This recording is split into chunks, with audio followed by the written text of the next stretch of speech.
So hello guys, welcome to the video. So in this video, we'll solve the question next greater element 1. Alright, so firstly, I will tell you that there is a prerequisite of this question, and the prerequisite is next greater element to the right. Alright, if you know next greater element to the right question, then only you will be able to solve this question, because in this question, we will use the code of next greater element to the right and solve the logic for this question. So firstly, I will tell you what's the question and what's the input given in it. Alright, so we are given two inputs in this question. First is num array and second is query array. So we will just talk about num array now. Alright, so what is num array? Nums array is a normal array of numbers, and if we are solving it in C++, so it is a vector and it's called array in Java. So we are given a vector of name nums. Alright, in that vector we are given four values or any number of values, for which we have to find next greater element to the right. We just have to find next greater element to the right. All right, that's why I told you that there is a prerequisite of that question. So firstly, what we will do, we will first find next greater element to the right. So we will create a vector and solve the value and put inside the vector. Solve the value of these values and put the next greater element to the right of these values inside this vector. All right. So the next greater element to the right for one is 3. So I will place 3 here beside 1. All right. So now we will go for 3. So for 3, next greater element to the right is 4. For 4, next greater element to the right is nothing, so it's -1. For 2, next greater element to the right is nothing, so we will put -1 here. Alright, so what we found? We found a next greater element to the right array. Alright, so we will use the code we did before, and by that we will find next greater element to the right. Alright, so now what's the second input inside the question? The second input inside the question is a query array. So what we have to do, we just have to find an answer array or answer vector or anything you can call it, and we just have to find the values of 4, 1, 4, 1 and 2. Only the values of 3.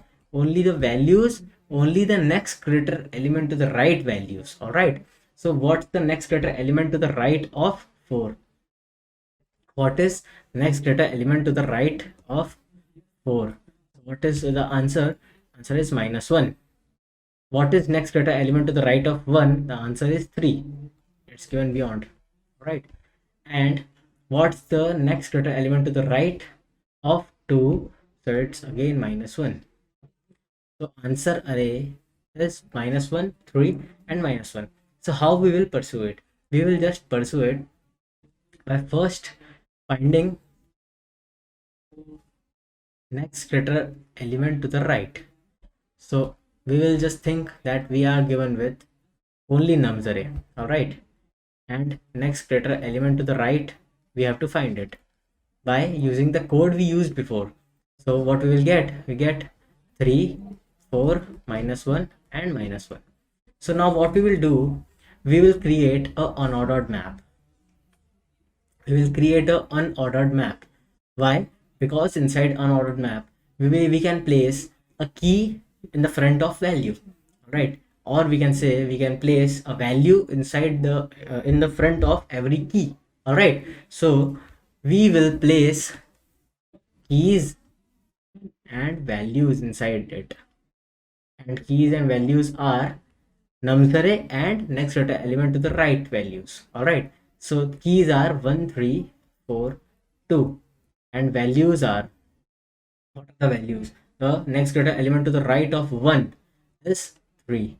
Next greater element to the right of 3 is 4. Next greater element to the right of 4 is -1. Next greater element to the right of 2 is -1. Alright, so we got our unordered map filled completely. We got the value for 1, 3, 4 and 2. Alright, so what we have to do now? We just have to fill a answer vector. Alright, by using query vector, in which we are given input 4, 1, 2. Alright, so what is 4, 1, 2? What we have to do with 412? We just have to take this value, the value given inside query array, take that value in from the key.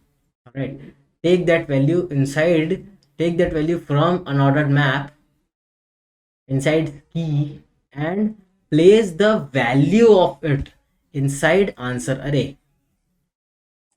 Place the value of that key inside answer array. The value of key of 1 is 3. The value of key 2 is -1. So we'll place -1.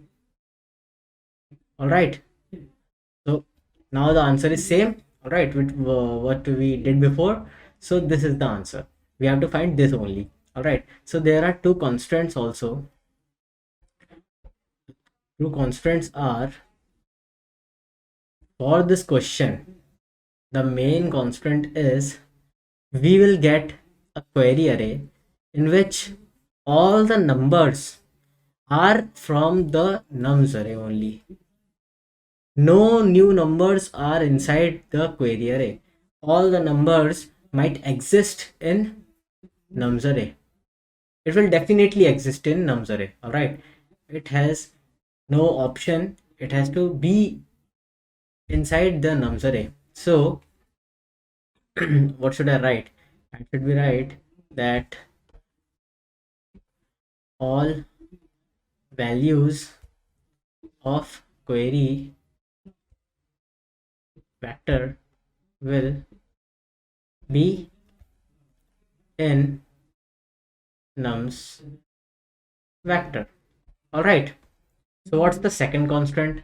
So the second constant is that the nums array is always a distinct array. So what does distinct means? Means the all values will never repeat. All right. These all values are unique only. All right. So every value in nums array is a unique value and it will not repeat again. All right. So now I hope you understood the question and I hope you understood what is the question, how we will perform it, and implementation. Now we will go for the implementation part. All right. So we will go to the Pepcoding website and we will write the code for C++. So what we have to do first? We have to first create a next getter element vector.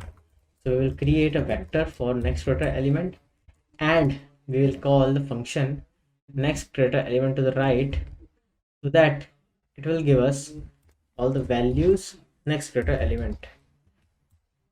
All right. Or it will fill the values of next getter element to the right. Now what we will do, we will create an unordered map and inside unordered map we will place the data types as int because both the keys and values are integer only and we will name it as mp as map. All right. So what is this doing? Getting values of next greater element to the right. What is this line doing? Creating an unordered map. All right. So what's in the third part? What we will do now? I will fill my thing. What will I fill? I will first create a loop till nums.size. So now I will fill what? Hash map values. All right. We have to put the values inside the hash map, the unordered map. All right. We call it hash map in Java and unordered map in C++. So I will place the value inside the mp unordered map as nums I and ngri. All right. So it's very simple. We have to fill the enter and I will write we have to fill the unordered map. So we filled the unordered map. Now what we will do? We filled the unordered map, we created it, we got the ngr values, and now what we have to do? We just have to find that what values are inside query vector, and then get that values from hash map or unordered map. All right, so firstly we will create an answer vector. So I will create an answer vector, will be of int type, right, and the size of answer vector will always be of query dot size. All right, why? Because query dot size are the number has the number of values for which we have to find out answers. All right, so answer vector should be equal to query dot size. All right, so now what we will do? We will fill the answer array, or let's say answer vector. All right, so how we will fill? I have to put a loop till query dot size. This time I cannot take it from nums dot size, because I hope that all the values are inside the query vector of nums array. But in this case we do not have all the values. We have the values, but we do not have all the values of nums vector inside the query vector. All right, so for this time we have to, so it's very simple thing. I will put here square brackets. All right, so it's very simple thing. We just have to take the values from unordered map and then place it inside the answer array or answer vector. All right, so after this happens, I will return my answer. So let's run it. I hope this code runs. All right, so it's accepted.